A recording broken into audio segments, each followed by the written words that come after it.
with another video. Won't necessarily call this video uh, exciting. It's definitely a video. What it entails is I had to cut it up, and it's only 8 minutes, but of course the video I left some details out. But two guys, they get in trouble. One guy gets sent to jail. The other guy basically dropped out of high school. And Judge Fleischer asked him, say, so if I send you to take a drug test, how would this turn out? He said it'd be clean. So he sent him to take the drug test. So I cut out, a lot of the cases where the things happen. So Judge Fleischer basically tells him, part of your bond agreement is you're going to have to enroll in completing your GED. And if you don't, then it's possibility I'm going to put you in jail. Here we go again with the Charlotte web of crime. Once you stick your feet on that silk string of a spider, you stuck. So he say he got a job. He's doing great as a landscaper. But how is life going to turn out without education? Education at a high school level is a milestone that America have in place for a reason. Most people that don't obtain that high school diploma would never achieve success in society, and society going to move you forward. They're going to move right past you. Look what America is doing. They're influxing a lot of migrants, and they put them in your community to replace you. I'm not trying to get political. I'm just telling you to open your eyes. And some of my videos do good, some of them don't. But the more people see this, show this to your kids. If they don't obtain a high school diploma, failure is calling their name. Mediocrity is calling their name. Left behind is calling their name. Poverty and prison is calling their name. Without further ado, let's dive into the video. Hit that notification bell after you subscribe to the channel. And once again, let's dive into the content. 18, Whitehead, come on up. And the co-defendant, Harris, on page 23. Yes.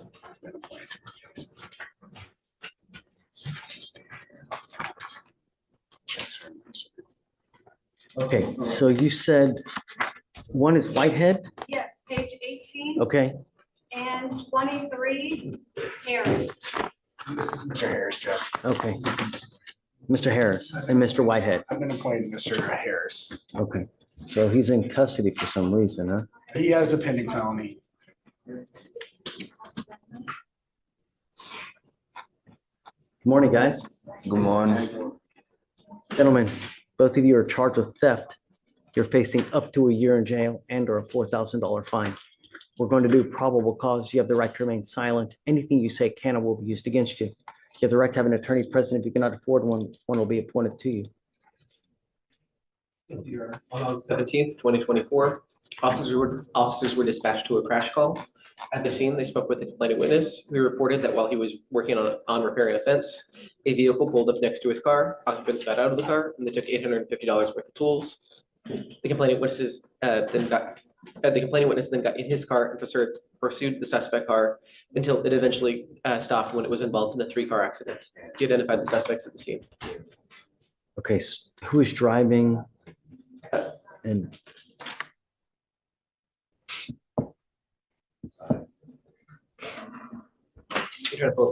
so it looks like he's got the felony set at no bond at this point, right? That's right, Judge. Is he on bond and it got revoked because of this? So because of the new, I believe he set, and have you gone since this has happened in felony yet? Because it looks like this sexual assault is from January of this year. Right. And he's out and about, I guess, or somehow, and then He picked did up. have a bond, and it's my understanding that I don't know if it's been addressed, but it was revoked, and I think they're gonna take a look at it at this next hearing, which is September That 3rd. looks like it's Logan, who's driving? The complainant witness didn't identify who was driving. But he asked for, officers asked for the driver's licenses from all the drivers of all three vehicles. So, Mr. Harris, I'm going to find that there's probable cause to go forward with your case. I got to tell you that I don't know if it's appropriate to give a PR bond to someone that has an extremely serious aggravated sexual assault case. And now it looks like you were on bond and you picked up this potentially robbery from a person. I'm ordering you as a condition of your bond not to have any contact with the complaining witness in this case and not to drive any vehicle if you do get out. And I will put an ankle monitor on you. Do you understand? Sir. I'm also ordering you not to have contact with each other. Looks like Pete and repeat don't do good together. So, okay. Judge, if I understand, so his bond conditions are not to drive. And if he does drive, then you will put an ankle monitor on him? Is that? If he gets out, I'm going to put an ankle monitor on him. I would ask the court to reconsider that and defer to whether felony, if they do let him out, places an ankle monitor on him or not. Well, let's see. I mean, it may be no harm, no foul because he's now held at no bond. If he does get a bond up there and they do put conditions, let me know and we can always revisit. And then Thank you, Judge. I'll probably mirror what the felony conditions are anyways. Yeah, for sure, Hunter.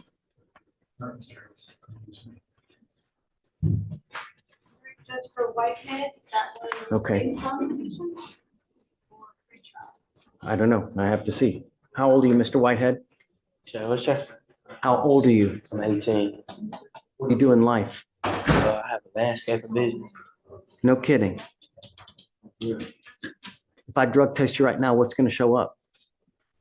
If I drug test you now, what's going to show up? What else? That's it. Okay, I'm sending you for a drug test right now. And then I want you to come back and then we will talk. I will appoint your lawyer today, but I want to know what's going on with your life. And the first thing we're going to do is drug test you and find out. Do you understand? Yes, sir. If you do not go, if you do not test, or if you do not come back, I will make your bond so high your head is going to nearly explode. I will issue a warrant for your arrest. You will not get any more PR bonds. Do you understand? Yes, sir.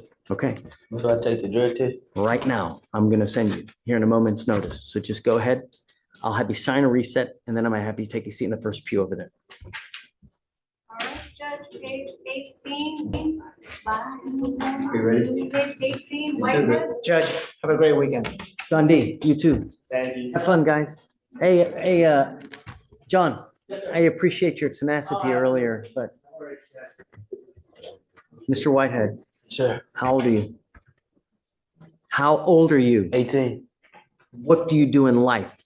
I have my own business. Doing what? Cutting grass. Okay. How's that going? So it's going great. Did you graduate from high school? Oh, no, sir, not sure. That's what we're working on now.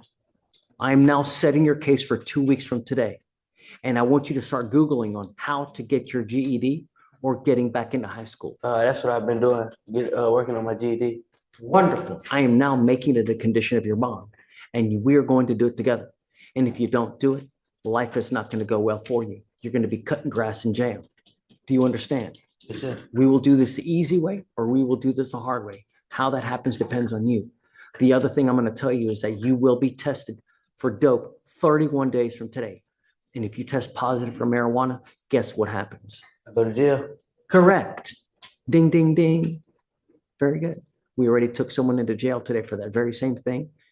Another 8, I think it was 19. Don't let it be you. You are on notice now. The only thing I'm trying to do is make you a productive member of this society. Because when you have too much time on your hands, you get into trouble. And at the minimum in life, you need a high school diploma because if you don't have one, you will go nowhere.